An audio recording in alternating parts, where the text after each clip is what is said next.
Welcome to Discover Indie Film. I'm Jeff Howard, and I am seated right now in person with Michael Peter Bolus. Hey, Michael. Hello there. How you doing? I am well. I'm well, and thank you for being here. For everyone listening, if you listen to the podcast before this one in the Discover Indie Film podcast feed, you'll hear my interview with Michael. I got to know you well, which is really nice, and enjoyed hearing your personal creative history, how you started off as an artistic kid, and here you are.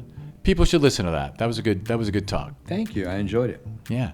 And now this podcast is what we like to call a 4 questions podcast, which means, but check the links in the show notes, by the way, because in the show notes you can go to Michael's websites and things and learn all about your work and watch your most recent film, which, do I have it written down? I thought I did. I can't. You want to name the film? It's called A Sense of Dread. A Sense of Dread, which I'm actually going to do my little pitch to everybody. If you're listening to this and you're like, where should I watch it?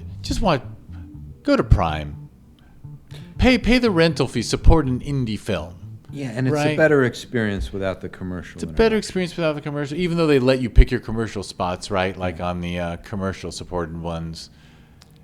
I won't even get started on a tangent of the fact that we ended up watching commercials again. Yes. Yeah, wasn't that the whole point? That was the whole point of cable. Exactly. We grew up on commercials. You grew up watching movies late at night on TV with commercials. Yeah. And now we've got them again. Yeah. I don't understand it. Yeah. It's watching Citizen Kane at midnight with commercials when I was in 5th grade. You know? Oh my God. We probably watched some of the same films with the hilarious dubbing they do. Yes. And the weird edits they do. Very weird edits. Yeah. Changing it for TV used to be a thing. Mm-hmm. The kids these days, they don't know. What we went through.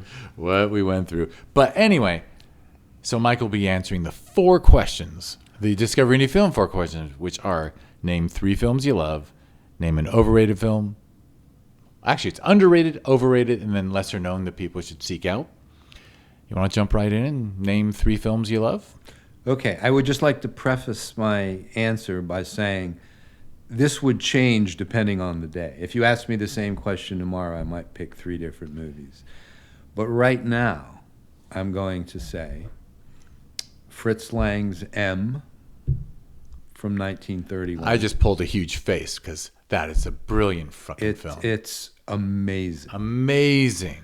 Yeah. If I ran a film program, but that was only 15 minutes long, the entire film program would be 15 minutes long, I'd sit the students down and show them the first 15 minutes of M. I feel like everything you need to learn about filmmaking is there. It's so amazing. I'm so lucky. The only reason I know it is because when I was in high school, it showed at like American Cinematheque or something, and one of my friends wanted to go see it because he was a Peter Lorre guy. And we just went to see it. Amazing. Just amazing. Yeah. And amazing what German cinema was doing back then. Yeah, brilliant. It's as modern as anything. 100%. Yeah. 100%. Excellent. All right. 2, I would say A Clockwork Orange. And I'm a big Kubrick fan, but that movie is a very special place in my heart. I learned a lot about a lot of things, not just movies, but about a lot of things watching A Clockwork Orange. And then thirdly, I would say David Lynch has been on my mind. There's probably 2 or 3 I could pick, but since this is about indie film, I'm going to say Eraserhead. Eraserhead. God, I haven't seen that for so long. Yeah. I mean, talk about, a unique and complete vision that he completed on a shoestring in that spirit of independent film. Yeah, I mean, quite nearly a student film, right? Yeah. Began as his thesis up project. at CalArts, yeah? Or I think it was AFI. Oh, AFI. Oh, yeah. Got it. Yeah. Oh, man, I was a huge Lynch fan. Still am. Yeah, but, me too. And so, by the way, obviously Kubrick. Oh, yeah. Every one of them I could revisit over and over again. Yeah, in fact, I get what you mean about the list changes every day. For me, when people push me on the list, I'm always torn between 2001 and Doctor Strangelove. Oh. Because I'm like, I should only have one Kubrick in my three. And most of the time I'll lean into Strangelove. Yeah. Because I think it might be one of the funniest things ever made. Oh, it's incredible. Yeah. And haunting and disturbing and hysterically funny. And Strangelove, 2001, Clockwork Orange in less than 10 years. I mean, what? Yeah. Ridiculous. And wasn't like Barry Lyndon right before? Just might after, have been after 75, just after. I think. Yeah. Crazy run. Yeah. Crazy run. Excellent. All right. Well, excellent taste. And Thank you. Next one is a film you feel is underrated.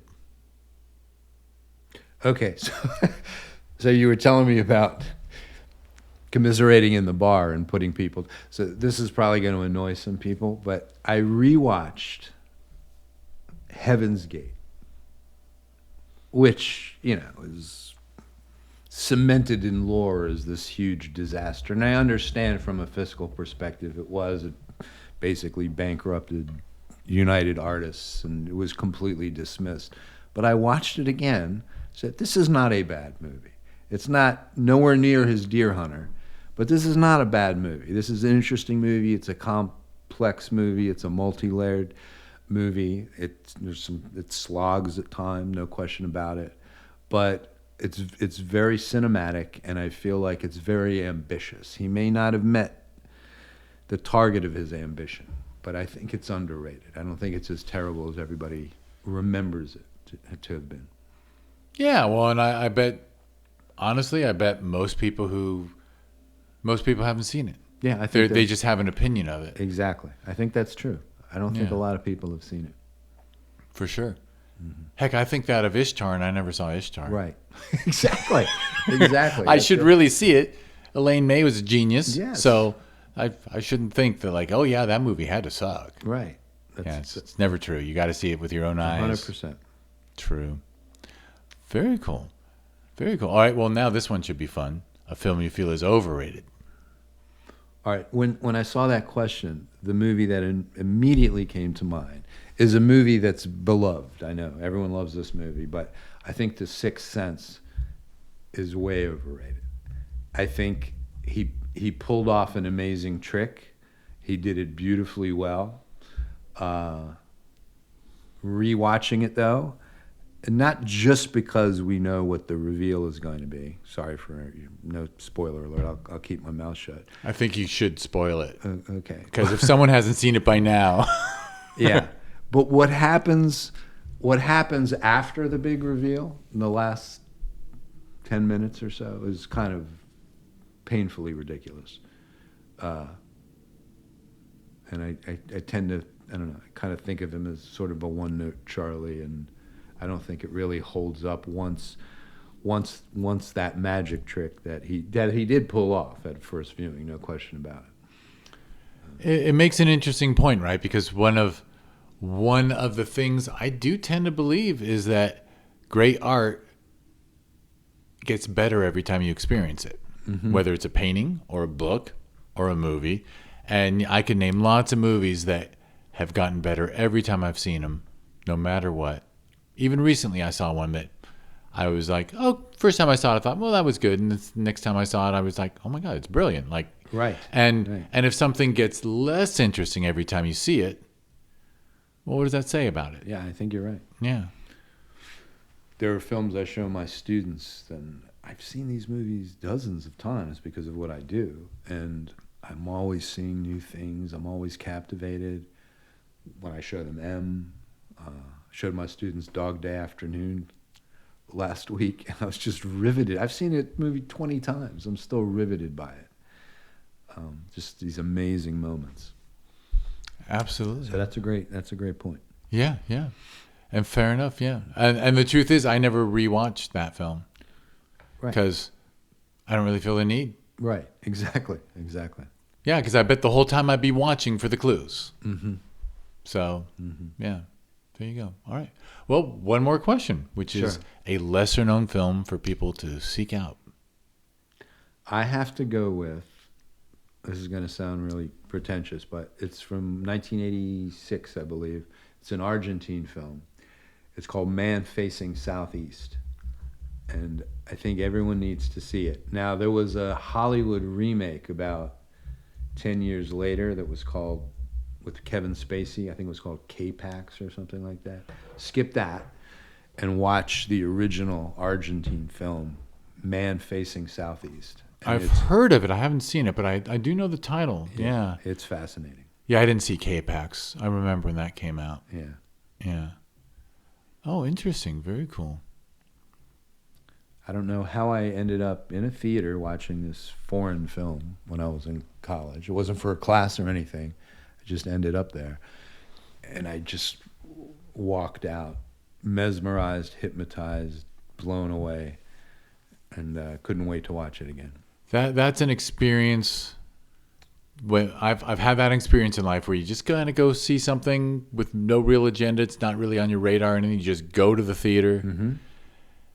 And that's the best, with no expectations, no knowledge, and that's the best way to experience art. 100%. Yeah, and then you want everyone you know to see it. Yeah, because too often we measure something's success based upon how close it came to meeting the prefabricated expectation that we had walking in. But when you walk in without the expectation, it's a different experience. Exactly, heck, I'll mention, like that film Nomadland. I had so many people come on the podcast and say it was overrated, but that's because it won Best Picture. If it had just been a little indie film that was really original and did its thing, everyone would have been like, that was a really cool movie. Yeah. But then because they saw it after it won a Best Picture Oscar, Right. everyone's like, well, that's not really what I expect. Yeah, exactly. What they expect. Yeah. So... Yeah. Oh, the expectations game is awful. Yeah, there's nothing. That is a joy of the film festival world, is that you can just walk into a theater and be like, I don't even know what I'm going to get. Mm-hmm. Going to see 4 shorts in the next hour. Right. And just be surprised, maybe, hopefully delighted. Right. Yeah. That's the Excellent. fun thing about festivals like yours is these are fresh. A lot of the filmmakers you might not have heard of. So you're kind of encountering them with an open mind. And Yeah, exactly.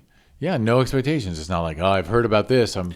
Yeah. And it's not like, okay, I've liked, Paul Thomas Anderson. I like 2 of the last 3. I wonder if I'll like this new one. Exactly. That kind of thing. Or Nolan's Odyssey just came out, and everyone's got an opinion about it before they've even set foot God. in the theater.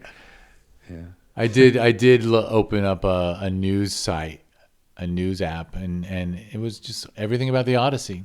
Mm-hmm. And everyone's got a fucking opinion about the casting. Yeah.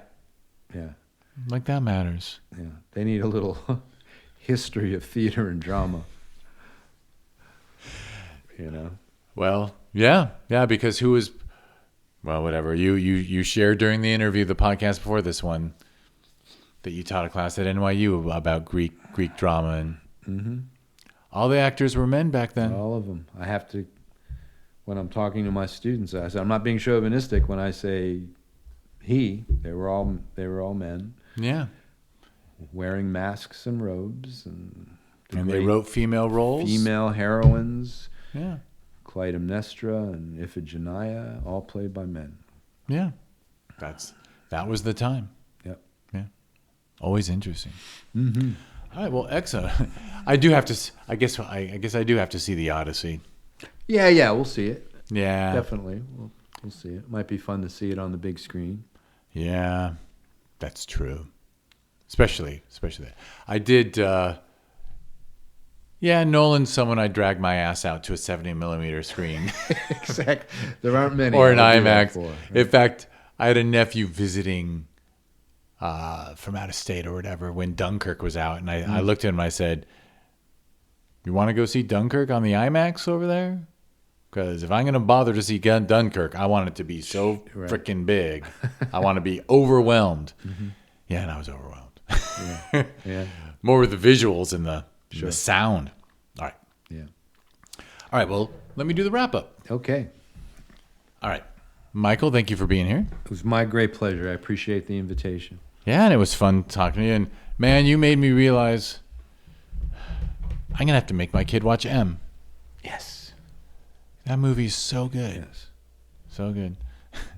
By the way, my best friend who dragged me to see it, he still does his impression of Peter Lorre going, Elsie Bakeman. Oh my gosh, yeah. That film has one of the most frightening POV shots in all of cinema, and I'll let your listeners discover it for themselves. And it's been copied how many times? Yeah.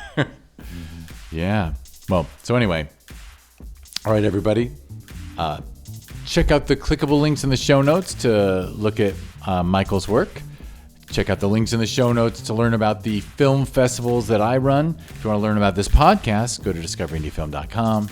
Social media, it's at DIFWins. If you want to learn about Sherman Oaks Film Festival that we hold every winter and Film Invasion LA that we hold every summer, just go to discoverindiefilm.org, and that's got links to both of them. And I will mention, I always call them sister festivals. I'll mention they got a cousin in South America now. Film Invasion Lima in Peru kicked off in 2026. Everyone had a great time down there. After we stop recording, I'll tell Michael how much it costs to rent a theater for 6 hours in Lima, Peru versus Los Angeles, California. Oh. It's pretty insane. But, so check out Lima.